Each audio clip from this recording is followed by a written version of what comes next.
All right. Hi, it is February 17th. Welcome to Tikkun Olam. Welcome, everyone. I think we are starting off with the Debar, Rabbi Ike. Well, good evening, everybody. It's nice to be with you. And this week's Torah portion is called Mishpatim. It's the one that comes right after the giving of the Ten Commandments at Sinai. And Mishpatim means statutes or precepts, something like that. So after the people stand at Sinai and hear the 10 utterances of God, then the next Torah portion is actually filled. It has more mitzvot than almost any other portion. I think there's one other one in Deuteronomy that has more. So more of the commandments are found here, making up a total in the whole Torah of 613. So, and among the commands that are given in this week's Parsha, for the first time, we actually get the commandment, do not oppress the stranger. Remember, you were strangers in the land of Egypt. So that command is the one that's repeated more often than any other in the Torah. And it's striking to me that so quickly after the Israelites leave slavery, it was 2 weeks ago, we got to the Red Sea, and last week we got to Sinai, and this week we need to be reminded of our history. So it doesn't take long for immigrants to forget that they're immigrants in some ways, right? And I think we see that as we look around us in our nation today, that there are a lot of people who forget that only a generation or two ago, their families were immigrants. And many of us were lucky enough to get here. Our families got here before the country started making rules against it, right? So, which, the Chinese Exclusion Act was the first one. And then later on in World War I, they started making conditions about Europeans. And here we find ourselves once again with this sort of weird kind of nativism from people who are not actually natives, right? Who it's up to people like us to stand up and remember the command of our Torah, not to oppress a stranger, and to keep trying to make a hospitable home for people from wherever they come. And remember the words on the Statue of Liberty, written by a Jewish woman poet in New York, Emma Lazarus, um, that we are expected to be the democratic homeland of many people from many places coming to our storm-tossed ones coming to our shores. Can you hear its own? May that be God's will. Amen. Thank you. All right, we're going to go into the reports. First one is Lake County United. Maida. Hi. For those of you who don't know, thank you to the people who came to the Sharon and Sophia and Rabbi Ike, who came to the internal assembly in January, at which we had some listening sessions and we mixed it up. People were at tables from people with other different congregations. In March 16th, and I don't know the time yet, but it will be sometime in the afternoon, there will be an external assembly. The one in January was for leaders in the congregation, in each congregation. This will be for anybody in the congregation. So if you know of someone who you think would enjoy and find it useful to go to an assembly, be part of listening sessions, meet people from other congregations who are members, congregations and not-for-profit organizations who are members of Lake County United, see what we have in common. I'd be happy to hear who they are and extend an invitation, or you can extend an invitation. From what I understand, there wasn't too much disagreement about what we were all concerned about. And interestingly enough, from what Rabbi Ike just said, Um, housing and immigration were the two top concerns of people in this group, and I'm assuming probably will be of the other group, but we shall see. That's all I have. Thank you. Any questions? All right, I'll move on. The next one is the Mitzvah event.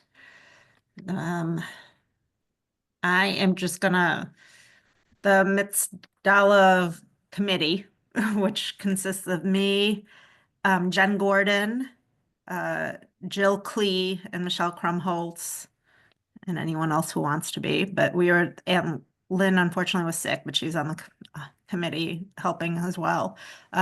We had met, and I'm just going to read from my notes from the meeting.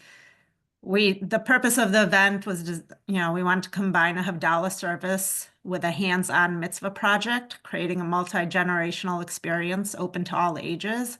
Our goal is to make it fun, community building, and educational evening while reinforcing our commitment to Tikkun Olam.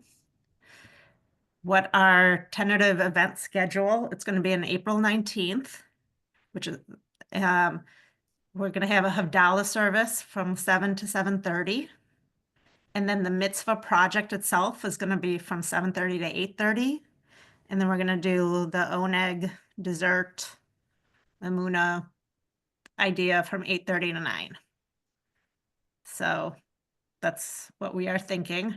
We're thinking we're going to do a suggested donation of $18 per person, and children are free. So in terms of the Mumuna event, we were talking about how to do that, and we're thinking it's going to be kind of tough because one, with children, there can't be any nuts.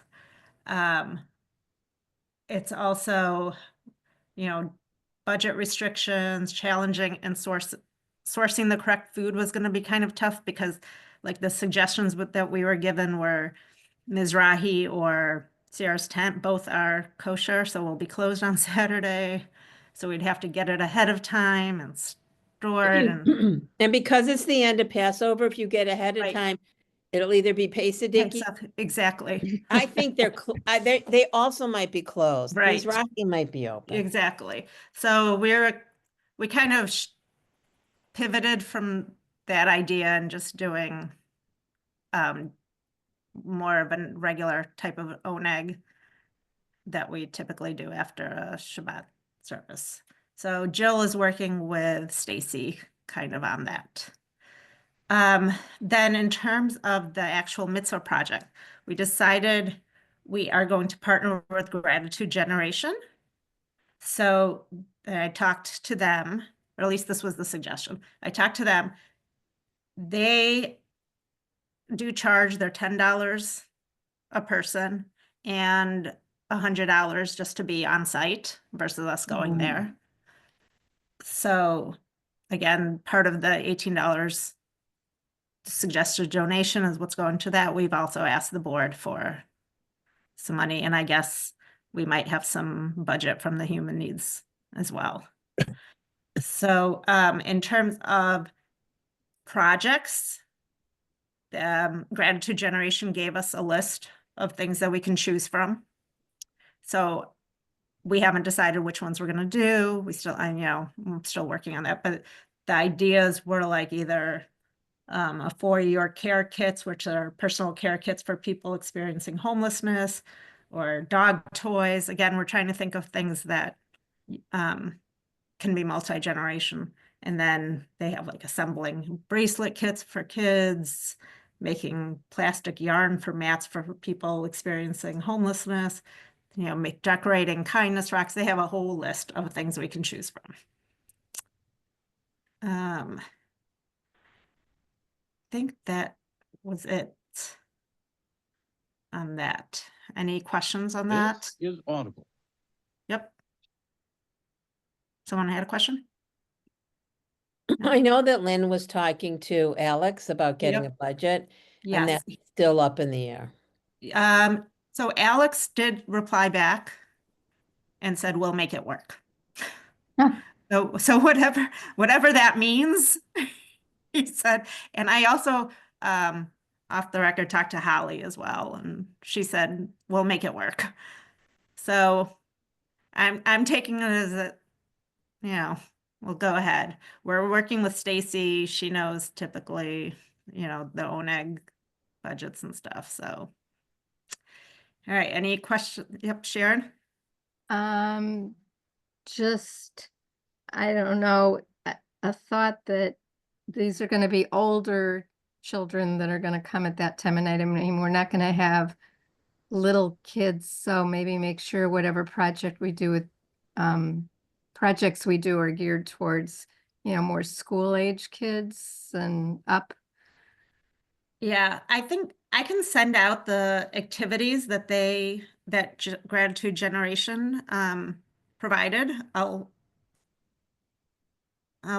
send an email to everyone, and if everyone wants to go through that list, and because we have 2 categories, so we choose one from the first category and we choose 3 from the second category type thing.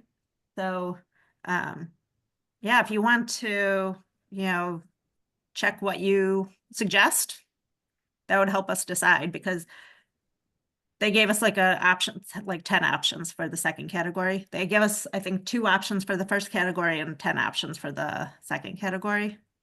And we get to choose like 4. So we haven't chosen yet. So that would be awesome to get. And again, it depends who signs up, and if we don't have any, we might not get any kids. We don't know. Hopefully we'll get some. We did get an email from a congregant not related to this, and why, that has young kids, like preschool age kids, that was looking for, volunteer opportunities to do as family. So, but yes, this is a little bit later. But Havdalah also doesn't start till 7:45, I think is what we had said. We're doing it a little bit earlier. So, all right. Any other questions? We'll report to you as we get further. Okay, I'm doing a quick recap. The next thing was quick recap of the Tu B'Shvat Seder, the women's Tu B'Shvat Seder. Not sure, other than Vanessa, if anybody else was there. Right. So it was a great Seder, and they did have, the reason I brought it up was they had the Trees That Feed Foundation there to provide what they do. And they're great. It was very interesting what they do. They basically grow trees that produce breadfruit. That's what it was. That help. And breadfruit, I guess you can make food with it. It's like flour. You can make flour with it. And so they grow these trees in places like Haiti and, oh, good, you're sharing. Yeah. And people then sell the flour, in these places, and basically then with that money, then use it to feed school children, as an example. So it was really, really interesting. I thought that might be a fun fundraiser one day that we can do, is maybe have a bake sale using the breadfruit flour or something like that, or something to, help grow awareness, maybe for the Green Committee. So I that was mean, that. the other interesting thing is that this whole thing was this foundation is these two, Yeah, this couple from Wilmette Wilmette. or somewhere. well And met. yeah, they just decided we have to give back, and they're in all these different communities, and they want people to become self-sufficient, to be Right. able to bake and make their own food and sell it, So it was, it might be a good Sunday morning. Yeah, I thought they were fantastic. I would definitely They get were them in very front of, engaging. yes, I would definitely. And they even brought some of the food that I forgot what those were called, these little waffle things. Pizzelles. Gazelles, And right. let me just They say, were I'll good. say for me, Sophia, I don't know who could bake with that flour. I mean, that is really daunting in my humble opinion. Well, those pizzelles were really good. They were I delicious. Yeah. Um, and they make muffins and other things with them. But Yeah. yes, I would not know how to bake with them. So when I talk about that, I mean somebody who knows how to bake. would Sure, be we great. have people who are up to that challenge, who would like to try I'm baking with some. sure that's, yeah.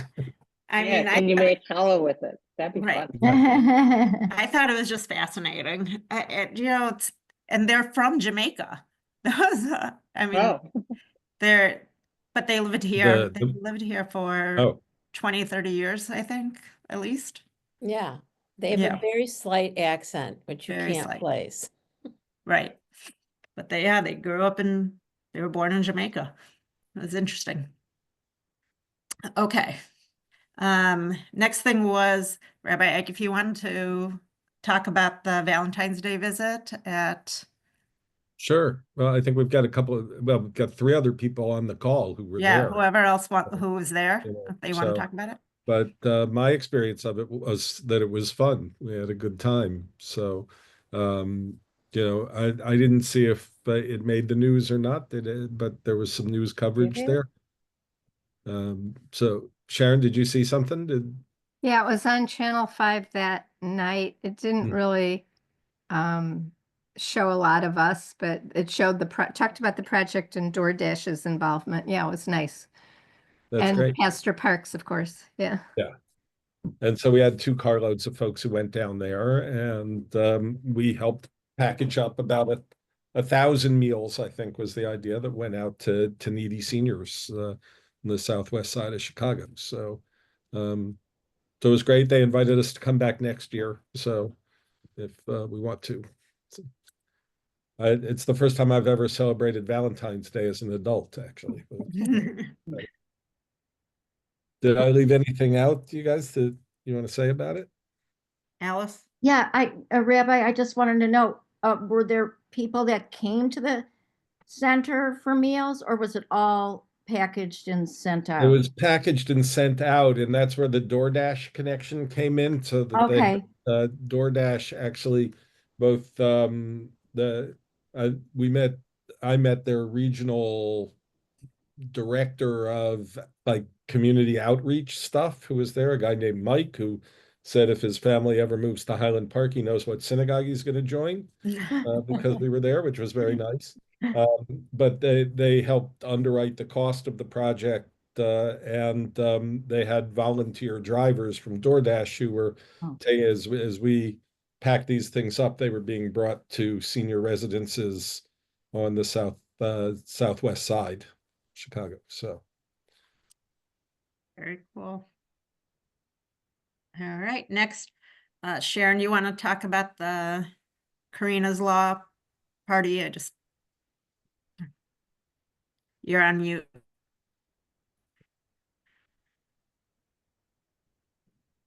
Yes, hold on a minute. I didn't load it up. We got an email from Aaron Sofian from Rack, Illinois, that there is going to be a celebration of the Karina's bill becoming law on this Thursday at 7 p.m. with a Zoom link, which I just put up on our Tikkun Olam page today, and we're supposed to bring a favorite beverage and have a toast. It's from 7 to 7:45. I'll just read what he said. Please bring a drink of your choice and gather with Rack, Illinois to celebrate our hard work and hear from one of our partners about how Rack, Illinois made a big impact. We will also briefly discuss what is in store for Rack, Illinois for the rest of 2025. So the link is up on our Facebook page. I can put it in the chat here too, but hopefully some people will be able to join in. It's also in the, I think, did you add it to the link? I thought I saw it in the agenda. I thought I saw it, but maybe, yes, it's in the agenda as well, if you scroll down. Oh. Okay. Does, Any does questions? everyone know what Karina's bill is? That we worked on, it's took a couple of tries to get through the Illinois, legislature, and was signed into law by the governor last week, which is why we're celebrating this week. And does everybody know? No, in a sentence, just that it's aimed at protecting victims of domestic violence. So it's about sensible gun laws and um, you know uh, speeding up the process of removing guns from the homes and hands of people who have orders of protection out against them and things like that. So to try and uh, keep domestic violence to a minimum.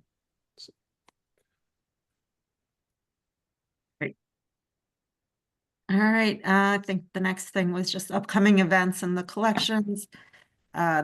This Friday is a Tikkun Olam Shabbat.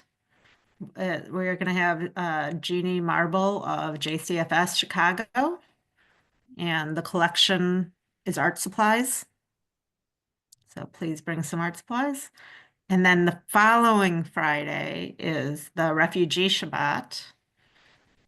And that will be Rabbi Ike and Esther Mangaza, am I saying her name right? Who is one of the refugees from the DRC who we co-sponsored. The Yep. GNC, Yeah. something What did I National say? Republic. Congo? Congo, yeah. Yeah, I think it's the Congo. I think that is all the reports, unless anybody else has anything that they want to add for reports. Yeah, and she's speaking because she became a citizen this year, so I think Oh, she's, that's great. you know, she has made great progress in the whatever they came just pre-COVID, so maybe So 5 she's years. been here 5 years or yeah, like the spring, yeah, 5 years. There's a few things in the upcoming dates, but one that's not there is February 26th. JCUA is supporting ICER going down to Springfield for a lobbying event.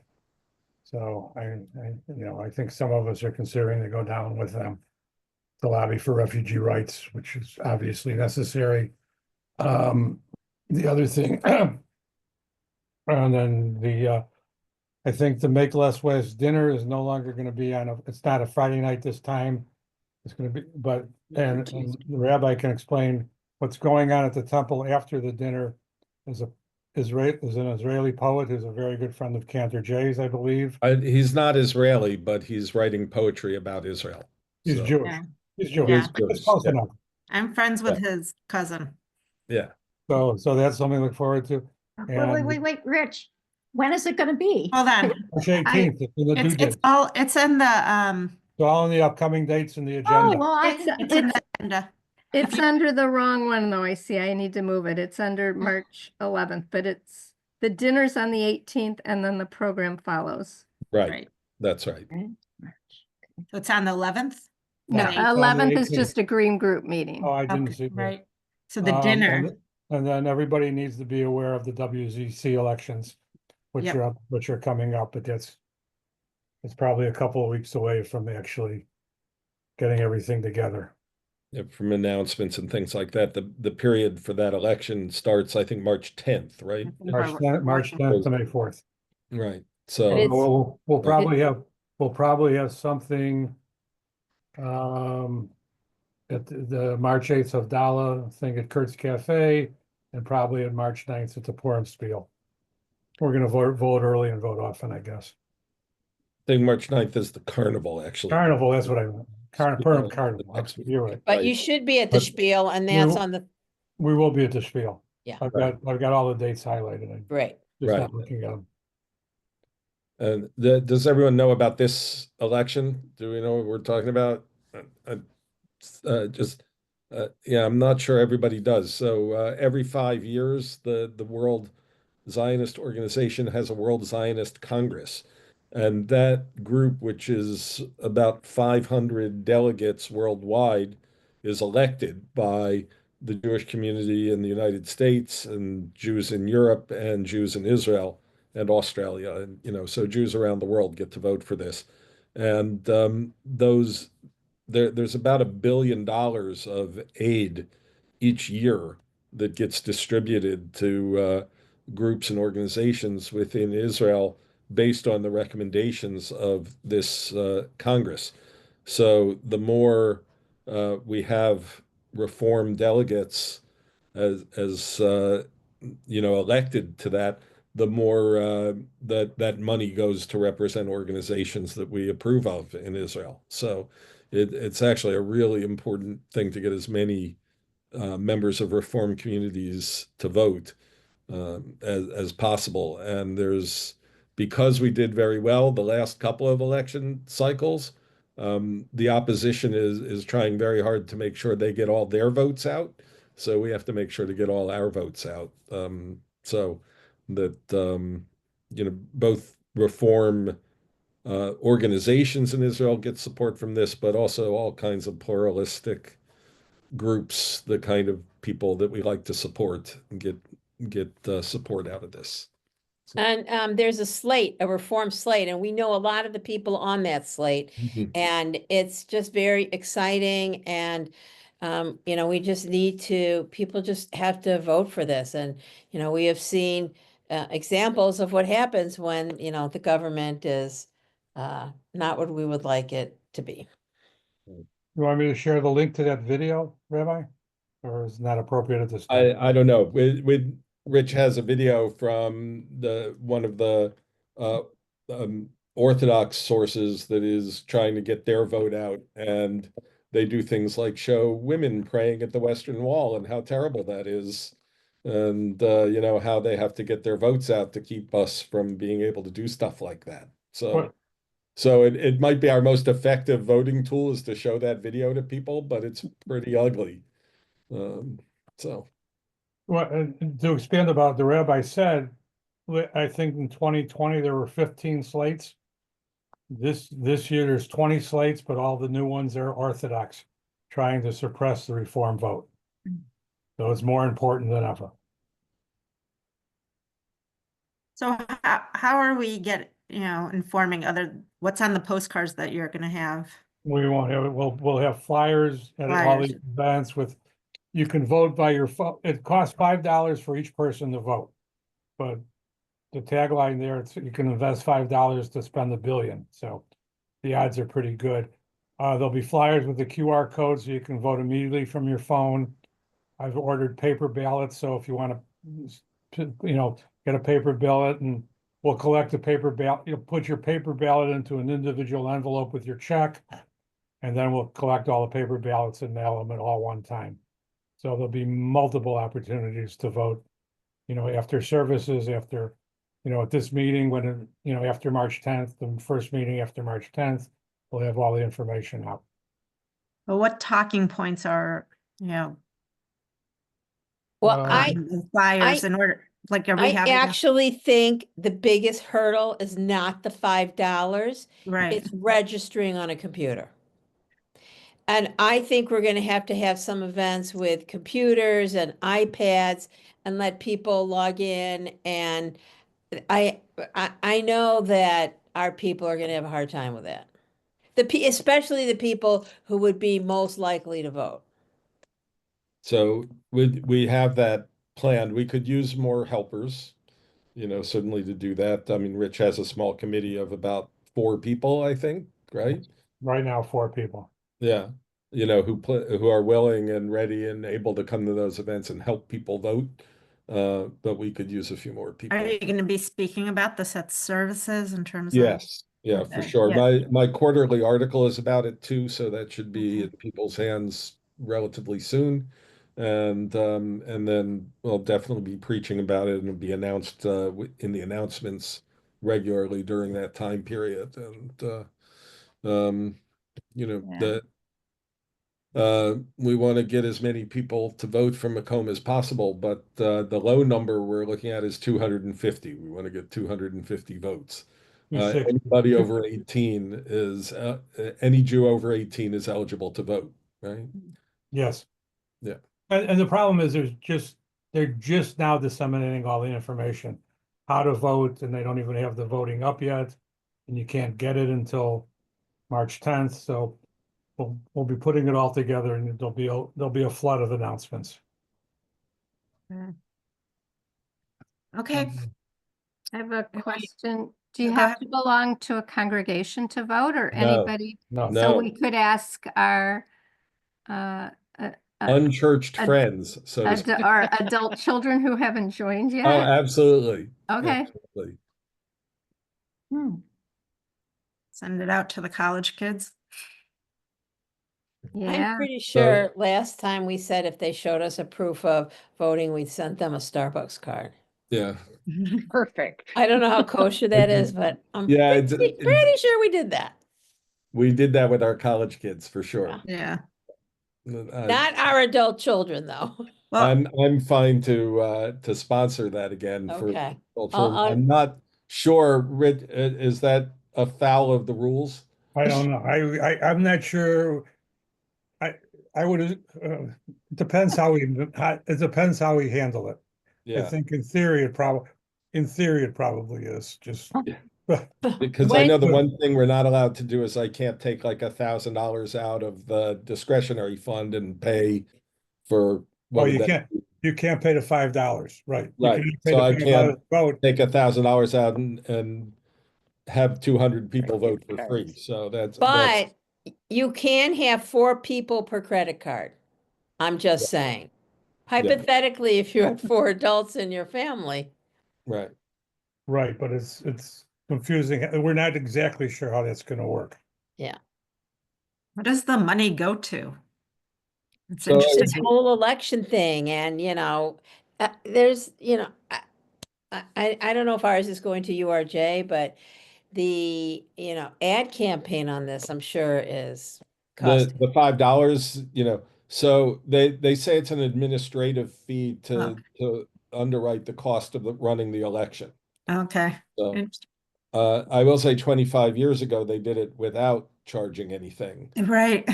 So, but it hasn't gone up much in 20 years since they first started charging. But I think that was the first attempt to disenfranchise reform voters was to start charging. I mean, Yeah, I'm going back, Vanessa. I know that you think it was old, but I forgot her name. That woman that you had here who came to Macomb and spoke about Anna, who's the president of. Oh, Anna Yeah. Kozlansky. I thought she Yeah. was great. I really thought like what she talked about that, the She was marriage great. rights, the Mhm. She marriage was rights great. and stuff that like I mean- that's stuff that I would, that she was fighting for and the reform in Israel. I thought that was so interesting in terms of like when we talk about why we should vote, Mhm. because that's really what's going to get people, in my opinion, people to vote, not so much telling them go vote, but telling them these are Right. the things that you would not have rights to if you lived in Israel, Right. and I mean, I Israel's guess like I my was second home. And I Right. feel like I didn't know that I didn't have this right. Yeah, Yeah. I was surprised that people didn't know a lot about what she said. Yeah. And so much has come. So, I mean, this year, and I know that we're living in an age of news bombing, literally, of every day there's just 100 things out that we need to attend to. So, I mean, we have a video of her. And I think it was streaming. I should probably watch it to see how good it came out, but Yeah. I'm happy to put that back up again. I thought it was a very I learned stuff that I didn't know, and I thought it was very interesting to me because we have a similar background, except I came here and she came to Israel. So And it's just very interesting. That was interesting to me in terms of what she, represented the reform movement there. Right. And the growth of the reform movement, I think you can, in Israel, I can say is directly attributable to how this vote has happened, because Right. a lot And of their budget comes from this. And I feel like that is what one of the talking points when you talk about this should be is these are the things that we are fighting for them that they don't have, or that they are fighting for with. All right. New business. Any other questions on that? New business, all I have is when our next meeting date in March is usually. I ask Lynn because sometimes we overlap with the board meeting. Do you guys know when the board meeting is in March? Second Monday, I believe. Second Monday. Okay, so the 17th, Rabbi Moffick has which is the third Monday. He's doing a presentation, so Yeah, so please don't have it. right, I don't want to overlap with that because I'd like to go to that. Um, So do we want to do Tuesday, let me look. 18th? No, that's that we can't because of the Make Less Mess dinner and the poems and Oh, so on. right. The 24th, is there anything? Yeah. I'm out of So town. the Yeah. 24th is the beginning of spring Spring break, break, Yeah. yeah, oh, yeah. which so I don't know that affects us, but It might be. We are still TBD. All right, so we have to. So do we want to move to April? Or we can't do you could do March 11th, which March is a 11th? Tuesday. Yeah, March 11th, does that work? I think the Green Group is meeting that same Oh, moment. well, they're not on the calendar. Yeah, they are. Yeah, they are on ours. They are. They're not on the Oh. internal, Oh. they're not on the internal Macomb calendar. What about March 31st? Let's look.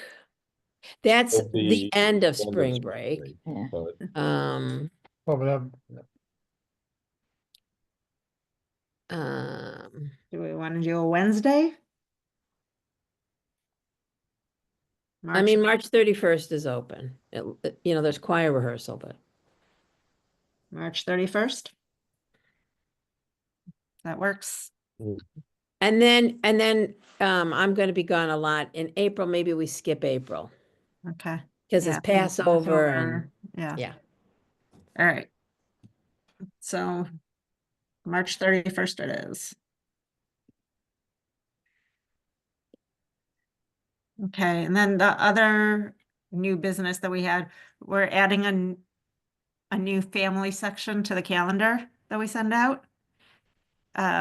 Which is just basically gonna be an idea for families to do with kids. Something we added it this week, just so we could get young families kind of maybe involved or looking at it or saying that we think of it. And then Ashley said that she is gonna add that to the Love Learning newsletter as well. great. And I think we did it this month. I just came up with 2 suggestions for something that people can do with their young kids, since we had a question about it. I think that's it. If you guys want to know the upcoming dates, I think we said them all. The RAC Illinois, the Tikkun Olam Shabbat, the Refugee Shabbat, the World Zionist Congress. March 8th, I have Havdalah gathering featuring Nadav Tamir, 4 p.m. at Kurt's Cafe. That's with We're co-sponsoring that with J Street. Yep. It's at Kurt's Cafe. And Nadav Tamir is actually the director of J Street in Israel. So he's visiting from Israel. So should be a really interesting guy to hear from. Okay. March 11th is the Green Group meeting. March 18th is the Make Less Mess dinner, followed by the Alden Salvi Educational Program. March 10th through May 4th is the election. March 16th, Lake County United Spring Assembly. April 3rd is the Green Group Nature Walk at 10:30. We're getting into April. April 4th to 7th is the Women of Reform Judaism Social Justice Conference in Washington, D.C. And then April 19th is Mitzdala. So if anybody, and Alice, that's all in the agenda. So you Okay, could just grab it from there. okay, yeah. That's it, unless anybody has anything else. As long as we're all together, I just want to clarify something because I feel like different people have been saying different things. The Make Less Mess dinner, is that when that program is going to be after? Because Yes. that's not what it says on the calendar. You know, that's not what it says on the calendar. The Which calendar has it calendar? on the 11th. We just fixed it. That was my mistake. I Okay, added it so- very quickly a Okay, so couple then- hours ago, and I put it under the wrong heading. Okay, But now so, it's fixed. so the program is going to be on the 18th. Yep. Okay, thank you. Okay. And on March 21st, the speaker is from the Deerfield Free Store, and we're collecting new underwear. Adults, kids, doesn't matter. Wait, what are you saying? March 21st, we have Laurel March Kraus as the speaker for, that's on my calendar. I thought we all agreed on that, no? Yes, For it's the- the Tikkun Olam Shabbat, but There it's you not go. on the calendar that we put out today on the agenda. Oh, and That's I, fine. you know what? It'll be on the March. Well, It'll- actually, But it's not anywhere on here. No, I'll add it. I'll add it Thank to the you. agenda. I'll add it right now. March 20, I know. Okay. But you're adding it to what, Sophia? I'm adding it to the agenda. So the link to the agenda will have it. so if you go in again into the agenda, it'll be there. Yep. Not on Oh. the one you printed out, but I Then- didn't print anything out. I'm just looking at it. Yeah, I'm adding it right now. So, Okay. Deerfield, what's her name again? I'll send it. Laurel Kraus. poop, yeah. I'm I gonna got spell it. it wrong. Yeah. She has a hyphenated name. I gotta If you find. want to put it in the chat, I'll. Yep, I'll get it. It's in the, I got it. Okay. Laurel Kraus Hoyman. There you go. Okay. Wait, I have this for you. We're gonna put it in the chat.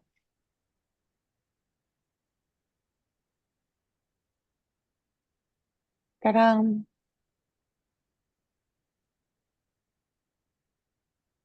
Got it.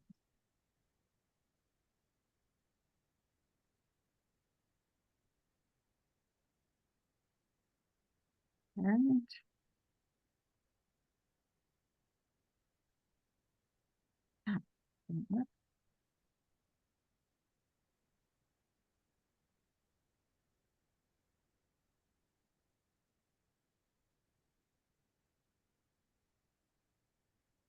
All right, that's it. All right. Thank you all very much. Thank you. thank you. Thank you. Thanks, Sophia. No problem. Thank you. Bye. Thank See you you. next Bye, month. guys. Thank you. All right. Bye-bye. Bye. Stay warm. Hey, Vanessa, do we have a staff meeting tomorrow? I don't know. Okay. Jay and Evan are both still away, I think. I know. And do we know if Holly's going to be in work because she's not recovering from surgery? I don't know. Okay. I'm Okay. I'm afraid to ask. All right. All right. But if We'll I find find out, I'll let tomorrow. you know. Okay. I just want to do some hospital visits tomorrow if Yeah, we yeah. don't have a staff meeting. Oh, wait. I'll text Holly, Yeah, but All right. we probably aren't, would be my guess. So, I would guess that too. Yeah. okay. All right. All right, great. Bye-bye.